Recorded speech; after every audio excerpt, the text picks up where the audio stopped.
క్రైస్తలో చేరి వచ్చిన మీకందరికీ ప్రభునేసు కృష్ణ శుభాలు తెలియజేస్తున్నాను. ఈ దినము కొరకు ఏర్పాటు చేయబడిన లేఖన భాగము అపోస్తుల కార్యములు 15వ అధ్యాయము 6వ వాక్యం.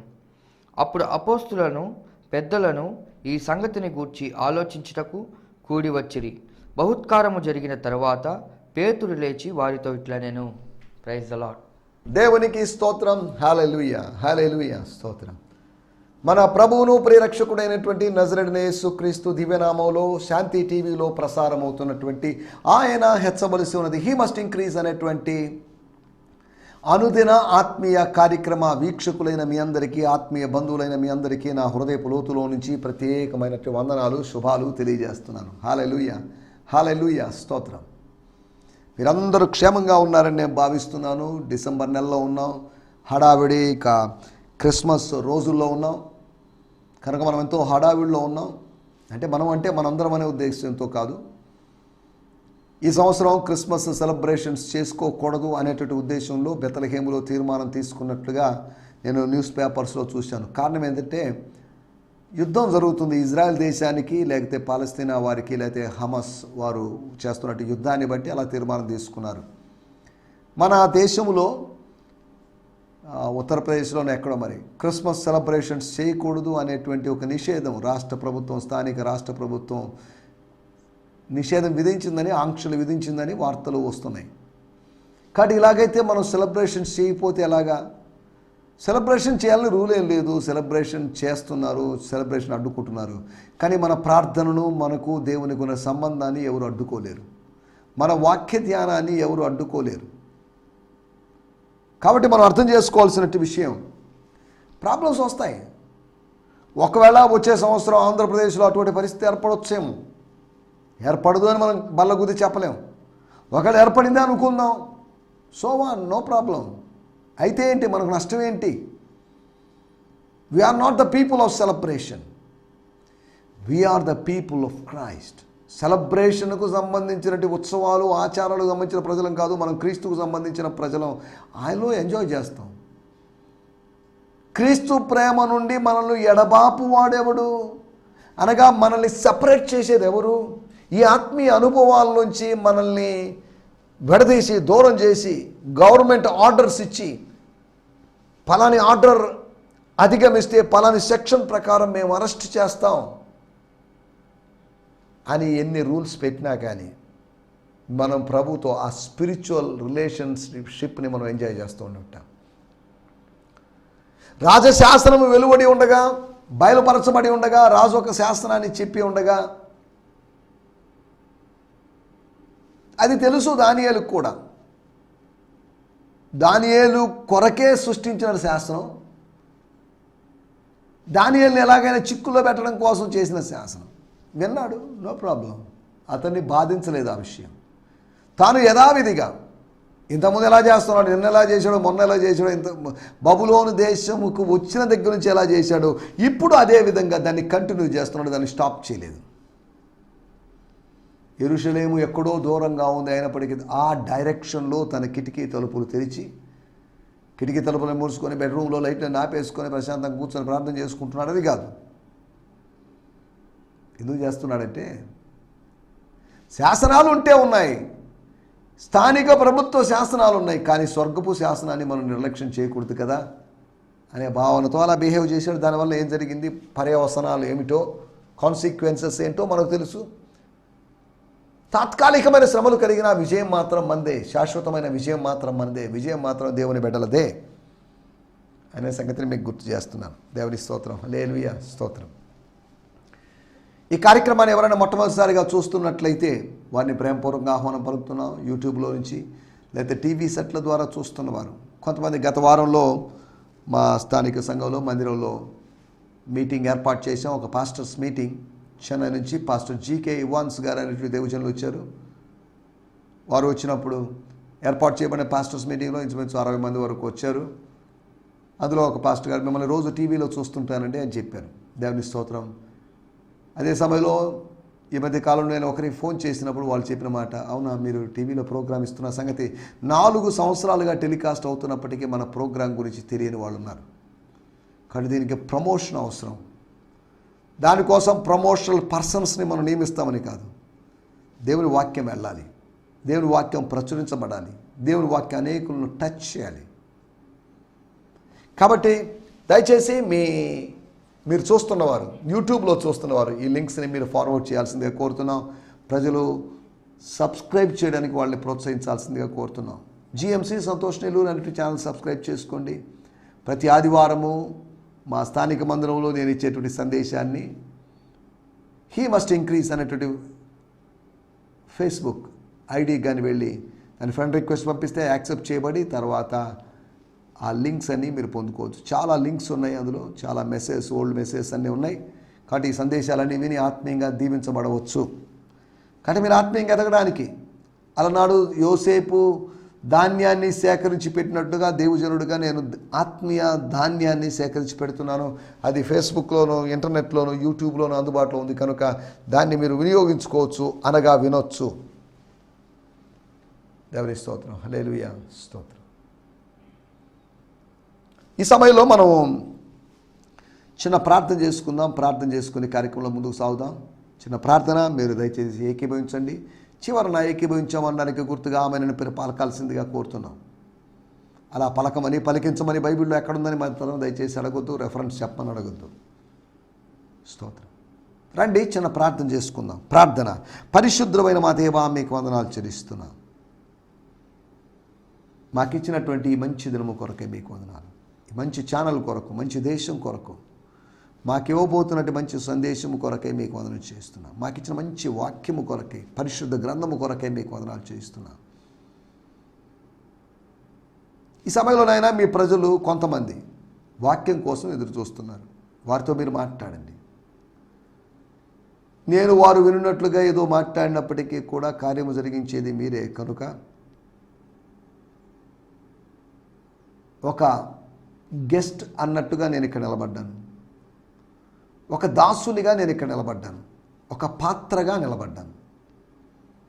మీరు మీ ప్రజలతో ముచ్చటించండి ప్రభువా. వారికి ఏ ఏ విషయాలు మీరు బోధించాలో మీరే బోధించండి నా ద్వారా. మీరు అలా చేయబోతున్నందుకు మీకు వందనం చేస్తున్నాం. అనారోగ్యాలతో, శారీరక బలహీనతతో ఉన్న మా ప్రియుల కొరకు ప్రార్థన చేస్తున్నాం ప్రభువా. నిరీక్షణ అనేటువంటి పాప కొరకు ప్రార్థన చేస్తున్నాం. క్రిటికల్ కండిషన్లో ఉంటుండగా మీరు దర్శించండి, స్వస్థపరచండి. నా నామంలో ఏది అడిగినా నేను చేస్తానని మీరు చెప్పారు. అటు వాగ్దానం కొరకే మీకు వందనం చేస్తున్నాను తండ్రి. మీకు వందనాలు. వివాహాల కోసం సిద్ధపడుతున్న వారి కొరకే మీకు వందనం చేస్తున్నాను తండ్రి. మీకు వందనాలు చేస్తున్నాం. ఉద్యోగాల కోసం ప్రయత్నిస్తున్నవారు, హయ్యర్ స్టడీస్ కోసం ప్రయత్నిస్తున్నవారు, విదేశాలకు వెళ్ళాలని ప్రయత్నం చేస్తున్నవారు, వారి ప్రయత్నాలన్నీ సఫలం చేయండి. వారి కొరకైన ద్వారములు మీరు తెరవండి ప్రభువా. దేవా మీకు వందనాలు చేస్తూ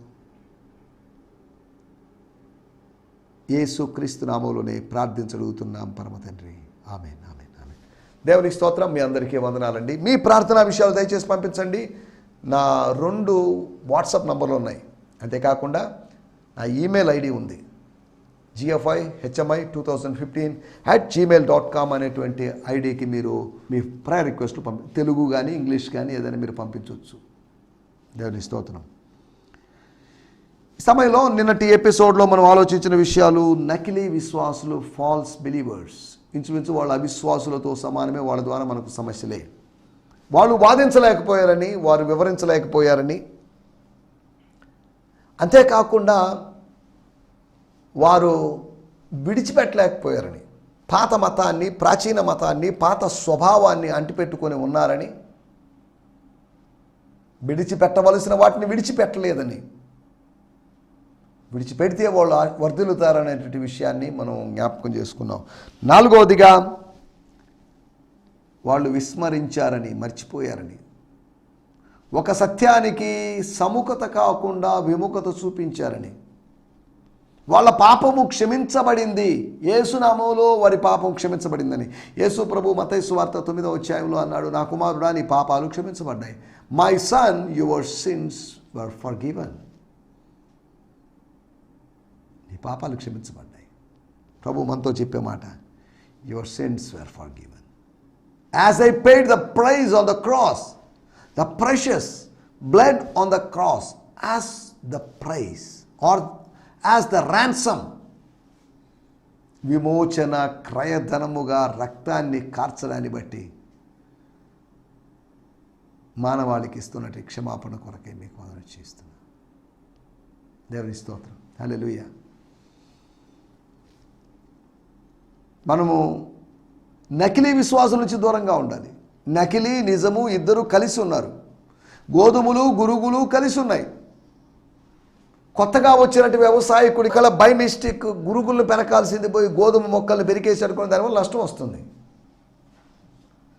తెలివి కలిగినటువంటి పక్వత కలిగినటువంటి వ్యవసాయకుడు హలో వద్దు, పెరకొద్దు. ఇప్పుడు రెండు ఒకేలాగా ఉన్నాయి కాబట్టి కన్ఫ్యూజన్కి గురైపోయి ఉన్నది కూడా పెరికేస్తాం, మనకు మరింత నష్టం కలుగుతుంది. అందుకని ఒక పని చేద్దాం, ఎదిగిన తర్వాత ఎలాగో మార్పులు వస్తాయి, ఎదిగిన తర్వాత తేడాను సులభంగా గుర్తించవచ్చు.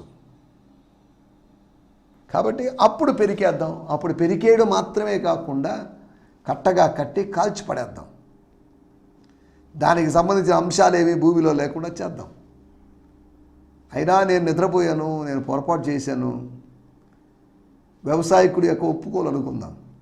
నేను నిద్రించాను కనుక వేరొకడు వచ్చి, శత్రువు వచ్చి ఏదేదో విత్తిపోయి, తనకు దోచింది విత్తిపోయి గోధుమలను విత్తలేదు, గోధుమల పక్కనే గురుగులను విత్తాడు. శత్రువు నువ్వు ఆత్మీయ మెలకువను కోల్పోయినప్పుడు నీ జీవితంలో ఏదో విత్తుతాడండి. ఇది నిజమా అని అడిగాడు, ఏదో విత్తనానికి వచ్చాడు, విత్తేశాడు. వ్యవసాయం అనేది ఆ ఏదైనా తోటలో జరిగింది అక్షరార్థంగా. కానీ వ్యవసాయము ఆమె జీవితంలో విత్తబడడం అనేది, తవ్వబడి విత్తబడడం అనేది అవ్వ జీవితంలో సాతాను అనేటువంటి వ్యవసాయకుని బట్టి జరిగింది. నా తండ్రి వ్యవసాయకుడు, అబద్ధములకు జనకుడైనటువంటి అపవాది వాడు కూడా వ్యవసాయకుడే. ఆయన గోధుమలు విత్తుతున్నాడు, ఈయన గురుగులు విత్తుతున్నాడు. గోధుమల లాంటి వాటినే విత్తుతున్నాడు. అంతా ఒకేలాగా ఉన్నాయి. మార్కెట్కి వెళ్తే కొత్తిమీర కట్ట తీసుకున్నాం అనుకోండి, దాంట్లో కొత్తిమీర ఆకుల్లాంటి కొన్ని ఉన్నాయి. కొత్తిమీర లాగా ఉంది కానీ కొత్తిమీర కాదు. వాటి వాసనలో తేడా ఉంది. అందరూ ఒకేలాగా ఉన్నప్పటికీ అందరూ ఒకరు కాదు, తేడాలు ఉన్నాయి. తేడాలు మంచిదే. మీలో యోగ్యుడైన వాడెవడో కనబడ నిమిత్తం మీలో భిన్నాభిప్రాయములు ఉండక తప్పదు అని పౌలు గారు అన్నారు. ఉంటాయి, ఏం చేస్తాం, మనుషుల తర్వాత డివిజన్స్ లేకుండా ఎందుకు ఉంటాయి? దేవుని స్తోత్రం. హల్లెలూయా. భూమి మీద ఆ దేవదూతల మధ్యలో డివిజన్ వచ్చింది. పరలోకంలో భూమి మీద కూడా ఏంజల్స్ లాంటి దేవదూతల లాంటి మనుషుల మధ్యలో, విశ్వాసుల భక్తుల మధ్యలో తేడాలు తారతమ్యాలు వస్తున్నాయి. వాళ్ళు విభజించబడుతున్నారు, డివైడ్ అవుతున్నారు, గ్రూప్స్గా సెపరేట్ అవుతున్నారు. స్తోత్రం. కాబట్టి నకిలీ విశ్వాసిగా కాకుండా నిజమైన విశ్వాసిగా ముందుకు సాగాలని, అది దేవుని చిత్తమని విడిచిపెట్టవలసినటువంటి వాటిని విడిచిపెట్టి విస్మరించకుండా ఉండవలసిన సత్యాల్ని, ఆత్మీయమైన సత్యాల్ని, అద్భుతమైన సత్యాల్ని అలా చెయ్యాలని తమ వారిని విడిచి యేసును వెంబడించారు, తమ వారిని విడిచి యేసునందు విశ్వాసం ఉంచారు అని చెప్పబడినట్టుగా కొంతమంది యూదుల గురించి. యేసునందు విశ్వాసం ఉంచినప్పుడు దానికి వెల చెల్లించాలి. ఆ వెల చెల్లించడంలో భాగంగా వనలు వదిలిపెట్టుకోవడం కావచ్చు, వెల చెల్లించడంలో భాగంగా దోనె వదిలిపెట్టుకోవడం కావచ్చు, వెల చెల్లించడంలో భాగంగా తల్లిదండ్రులని లేకపోతే తండ్రిని, కుటుంబ సభ్యులందరినీ పోగొట్టుకునే లేకపోతే వదిలిపెట్టాల్సిన పరిస్థితి కావచ్చు. ఈ రోజుల్లో వర్ధిల్లడం గురించి మాట్లాడుతున్నారు. వర్ధిల్లడం అనేది విడిచిపెట్టడం అనే దాన్ని బట్టి ఆధారపడి ఉంటుంది. విడిచిపెట్టడం అనేది వర్ధిల్లడం అనే దానికి ద్వారములు తెరుస్తుంది. దేవుని స్తోత్రం. హల్లెలూయా. వీటి గురించి నిన్నటి ఎపిసోడ్లో నకిలీ విశ్వాసులు, పరిశుద్ధులు, భక్తుల గురించి మనం మాట్లాడుకున్నాం. ఇదనము మన మూల వాక్యం అపోస్తుల కార్యములు 15వ అధ్యాయము 6వ వచనం. అప్పుడు అపోస్తులను పెద్దలను ఈ సంగతిని గురించి ఆలోచించుటకు కూడి వచ్చి బహుకాలము జరిగిన తరువాత పేతురు లేచి వారితో ఇట్లనెను. దేవుని స్తోత్రం. సో ద అపోజల్స్ ఎంతమందో తెలీదు, అపోస్తుల 12 మందే. The apostles at the time, ఆ సమయంలో అక్కడ ఉన్న apostle, the apostles and elders, ప్రెస్బిటరోస్ లేకపోతే పెద్దలు, వయసులో పెద్దలు, సంఘ పెద్దలుగా అభిషేకించబడి ఎంచబడిన వాళ్ళు met privately to discuss the matter further. దీని గురించి మనం ఒకవేళ ఈ సమస్య మళ్ళీ ఉత్పన్నమైతే, ఈ వాదం మళ్ళీ వస్తే అని దే మెట్, ఈ రెండు గుంపుల వారు అనగా అపోస్తులు మరియు పెద్దలు. పెద్దలు అన్నప్పుడు పెద్దలు కూడా అపోస్తులే. ఎలాగా? అపోస్తులని పేతురు అన్నాడు, మీ తోటి పెద్దనైనా నేను అపోస్తులుడే, నేను అపోస్తులండి, నేను పెద్దని కాదండి అని తారతమ్యం చూపించలేదు. అపోస్తులు అనబడిన వాళ్ళు పెద్దవాళ్ళు. ఈ రోజుల్లో ఉన్నవాళ్ళ, ఆ రోజుల్లో ఉన్నవాళ్ళ అనేది కాదు ప్రశ్న. స్తోత్రం, హల్లెలూయా. మనం ఆలోచిస్తున్న విషయం ఏంటంటే, the apostles and elders met privately, secretly. రహస్య మంతనాలు జరిపారు. ప్రైవేట్గా, పర్సనల్గా ఎక్కడికో వెళ్ళి డిస్కషన్ చేసుకున్నారు. కాన్ఫిడెన్షియల్ మ్యాటర్ అది. ఈ వివాదాల గురించి పబ్లిక్లో తెలవడానికి వీల్లేదు. వాళ్ళకే సమాధానం లేదండి, వాళ్ళ మధ్యలో ఐక్యత లేదండి, వీళ్ళేందండి ప్రేమ గురించి చెప్పడం, ఐక్యత గురించి చెప్పడం అనే అవకాశం ఉంది. అన్యజనులుగా అటువంటి అవకాశం ఇవ్వకూడదు అనేటువంటి ఉద్దేశంతో వారిని రహస్యంగా పిలిపించి అని హేరోదు గురించి చెప్పినట్లుగా సీక్రెట్గా. స్తోత్రం, హల్లెలూయా. కొన్నిసార్లు ఈ సీక్రెట్ వ్యవహారాలు, ఏం సీక్రెట్స్ మాట్లాడుకోవాలి, సీక్రెట్ మాట్లాడుకోవడానికి కాదు, ఉన్న సమస్యల గురించి మాట్లాడుకోవడానికి, కాకపోతే సీక్రెట్గా కలుసుకున్నారు. సీక్రెట్గా కలుసుకున్నటువంటి సందర్భం. సరే, ఆ డిస్కషన్లో ఏం జరిగింది ఏంటి అనే దాని గురించి మనం ఇక్కడ ఆలోచించడం లేదు. అక్కడ రాయబడిన మాట 15వ అధ్యాయము 6వ వచనంలో రాయబడిన మాట, బహుతర్కం జరిగిన తర్వాత పేతురు లేచి వారితో ఇట్లనేను. బహుతర్కం జరిగింది. తర్కం జరిగిందని కాసేపు తర్కం జరిగింది, అందరూ సైలెంట్ అయిపోయారు, ఎవరి పాటికి వాళ్ళు వెళ్ళిపోయారని కాదు. బహుతర్కము జరిగిన తర్వాత,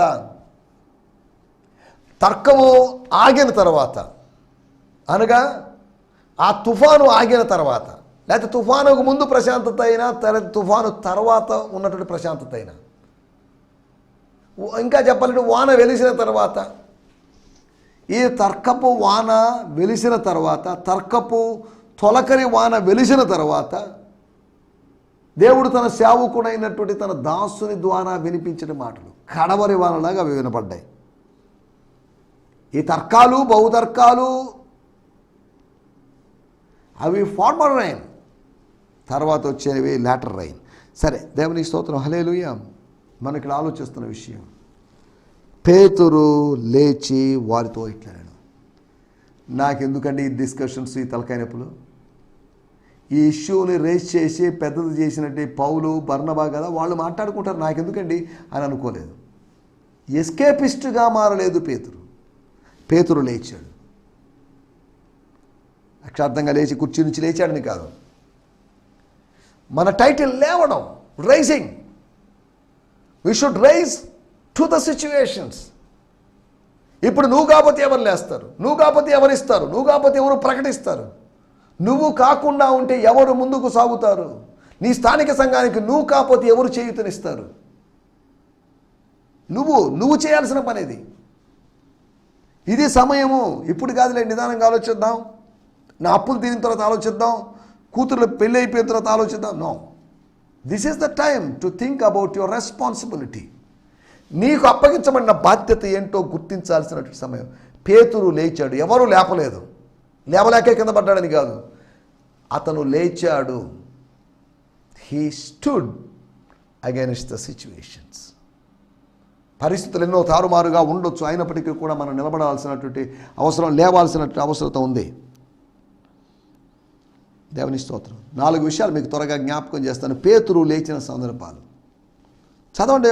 అపోస్తుల కార్యములు 1వ అధ్యాయము 15వ వచనం. ఆ కాలమందు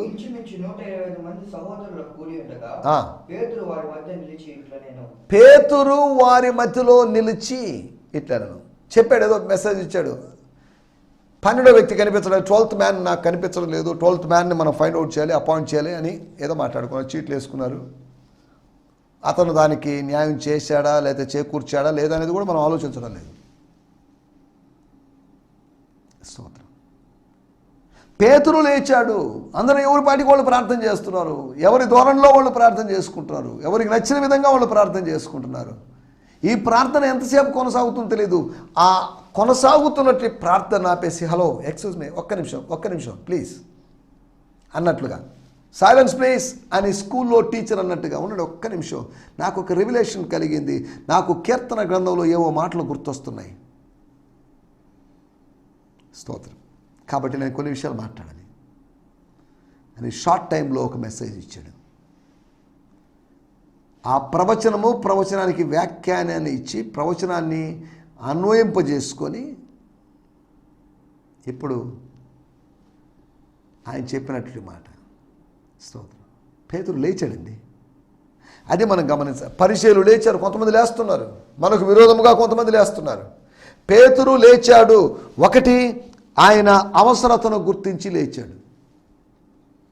ఇలా ఎంతకాలం ప్రార్థన చేస్తాం? ఇప్పటికే ఇది 9వ రోజు. ఇంకా ఎన్ని రోజులు ప్రార్థన చేస్తామో తెలియదు. మా వల్ల కాదు ఇన్ని రోజులు ప్రార్థన చేయడం.